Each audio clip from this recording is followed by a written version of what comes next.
প্রশাসন আছে, আইন আছে, কিন্তু নেই কার্যকর প্রয়োগ। উপকূলীয় জনপদ নোয়াখালীর হাতিয়া উপজেলার ভয়ারচরে যেন চলছে এক অলিখিত মগের মুল্লুক, যেখানে দলিল যার জমি তার।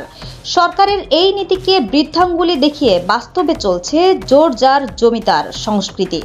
ভয়ারচর টাঙ্কি বাজার এলাকার প্রবাসী আব্দুস সাত্তার দীর্ঘদিনের পরিশ্রমে গড়ে তুলেছিলেন প্রায় ১৬০ শতকের একটি বৃহৎ কৃষি প্রকল্প। সেখানে ছিল বিশাল মৎস্য ঘের, আম, পেঁপে ও লেবুর সমৃদ্ধ বাগান। কিন্তু এই সমৃদ্ধ খামারের উপর নজর পড়ে একদল দখলবাজের। অভিযোগ রয়েছে, জামাল মাঝি ও রহিমা বেগমের নেতৃত্বে একটি সংঘবদ্ধ চক্র জোরপূর্বক ওই প্রকল্প দখল করে তাদের অপরাধের সাম্রাজ্য বিস্তৃত করে। ভুক্তভোগীর অভিযোগ, মাছের ঘেরে বিষ প্রয়োগ করে ঘেরে লাখ লাখ টাকার মাছ নিধন করা হয়েছে। পাশাপাশি ফলদ গাছ উপড়ে ফেলা, ক্ষেতের ফসল লুট এবং খামারের বিভিন্ন স্থাপনা ভাঙচুরের ঘটনাও ঘটেছে। শুধু তাই নয়, এক পর্যায়ে প্রবাসী উদ্যোক্তা আব্দুস সাত্তারকে জিম্মি করে রাখার অভিযোগও উঠেছে দল চক্রের বিরুদ্ধে। সবচেয়ে উদ্বেগজনক বিষয় হলো অভিযুক্তদের রাজনৈতিক পরিচয় পরিবর্তনের অভিযোগ।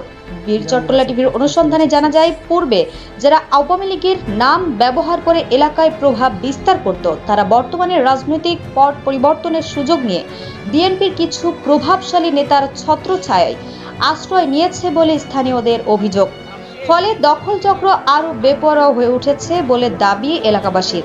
এ অবস্থায় ভয়ারচরের সাধারণ মানুষ আতঙ্কে দিন কাটাচ্ছে। কেউ মুখ খুলতে সাহস পাচ্ছে না। অভিযোগ উঠেছে, প্রতিবাদ করলেই দেওয়া হচ্ছে হুমকি। এতে স্থানীয়দের মধ্যে চরম উদ্বেগ ও নিরাপত্তাহীনতা তৈরি হয়েছে। ভুক্তভোগী প্রবাসী আব্দুস সাত্তার প্রশাসন ও দেশবাসীর কাছে ন্যায় বিচারের দাবি জানিয়েছেন। তিনি বলেন, দীর্ঘদিনের পরিশ্রমে গড়ে তোলা তার সম্পত্তি দখল মুক্ত করে দেওয়ার জন্য প্রশাসনের জরুরি হস্তক্ষেপ প্রয়োজন। এ ঘটনায় এলাকাবাসীর প্রশ্ন, এই দখল ও সন্ত্রাসের রাজত্ব বন্ধ করবে কে? প্রশাসন কি কঠোর পদক্ষেপ নিয়ে ভয়ারচরে আইনের শাসন ফিরিয়ে আনবে? এমনটাই প্রত্যাশা স্থানীয়দের। জামাল মাঝি এখানে করছে হলো, এটা প্রথম জামাল মাঝির এই জায়গাটা এডুক ছিল, জামাল মাঝির এই সাইড এই হইতে এডুক জায়গা জামাল মাঝির নিজের ছিল। বাইরে বেচা কিনা করছে, টাকা পয়সা নিচ্ছে, ওই নিজে বানে যায়। ওখানে মনে করেন এখানে এলাকার ময়মুরব্বী নিয়ে ওনারা ওর নামে দলিল করে দিচ্ছে। কার নামে? আমার ভাইয়ের নামে। আমার ভাইয়ের কি নাম? আব্দুল সাত্তার। সাত্তার নামে দলিল করে দিচ্ছে জামাল মাঝি। জামাল মাঝি, আচ্ছা। অবরূপ দুজন, জামাল মাঝি এবং রহিমা বেগম, এরা জামাইব। দুজন ওই ছবি কুজুর আছে এখানে, আপনার ওই বাবলু আছে, তারপরে ওই যে ইসলাম বেরির ফোলা, ওর নামটা হইলো কি জানি, ভুলে গেলাম। মুমিন। মুমিন মুমিন ছিল এখানে, আরো অনেক মানুষ ছিল। জামাল মাঝির আছে ওর বাড়ি, জামাল মাঝি বিক্রি করিয়ে দিয়েছে। টাকা লেনদেন করছে, কাজ কারবার এমন ইয়ার পরে দেখা গেল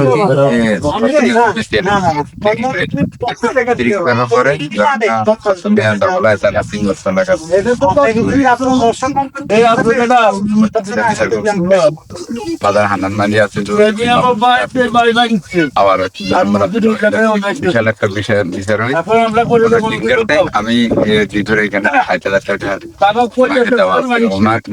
শেয়ারে করছি, আবার সেই ৬০,০০০ টাকা দিয়ে মানে ১,৩০,০০০ টাকা বুঝে আর ৮০,০০০ টাকা দিছে, মানে উঠিতে পারবে না। ১,৩০,০০০ মোট ১,৩০,০০০।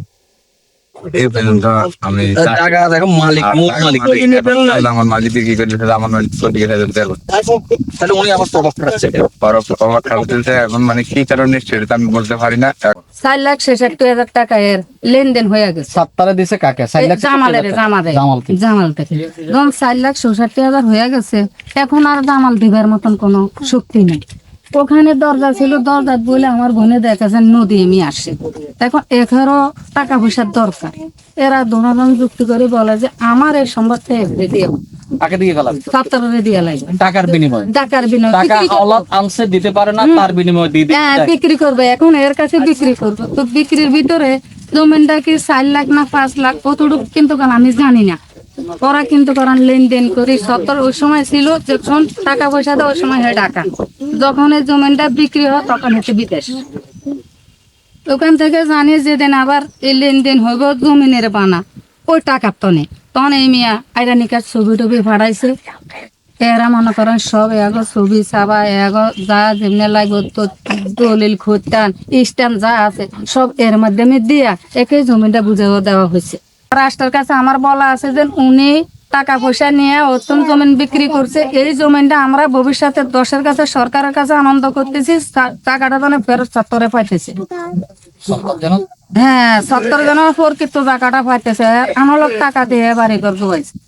এই জায়গা সর্বপ্রথম ছিল জামালের। হ্যাঁ জামালের ঘর থেকে বিক্রি করছে, এই বাড়িতে জামাল ছিল নাম উল্লেখ করে জামালের ঘর থেকে বাইরে জায়গাটা বিক্রি করছে। বিক্রি করার পরে 2 বছর যাওয়ার পরে জামাল এই বাড়ি থেকে চলে যাইব, এখন যাইতেছে না। তখন আমাদের এখানে সুন্দর মেম্বার সুদ্ধা বসে এখানে দরবার মিলাই তারে 1,30,000 টাকা দিয়েছে, সেখান থেকে উঠে চলে গেছে আজকে 2 বছর। তারপরে এখন এই 2 বছর তো সত্তর আছে, এখানে ডিপ বসাইছে, পানি দিয়ে চাষ করছে, বাগান লাগাইছে, আমের বাগান লাগাইছি। এখন হঠাৎ করে আজকে 6-7 দিন আবার আসি জামাল মাঝিরা এই বাড়ি দখল নিচ্ছে। কি এর কারণে নিয়েছে সেটা আর আমরা বলতে পারি। জায়গা তো এরা 70-এ কিনছে, এর জায়গা উপযুক্ত কি, এটা তো তার জায়গায়। এখন জামাল মাঝি আবার পরবর্তী এখন কি এর কারণে দখল নিয়েছে সেটা জামাল মাঝি বলতে পারে, আমরা বলতে পারি। HM Expert B500 CWR স্বাধীনতার সুবর্ণ জয়ন্তীতে নতুন বাংলাদেশ গড়ার প্রত্যয়। HM Steel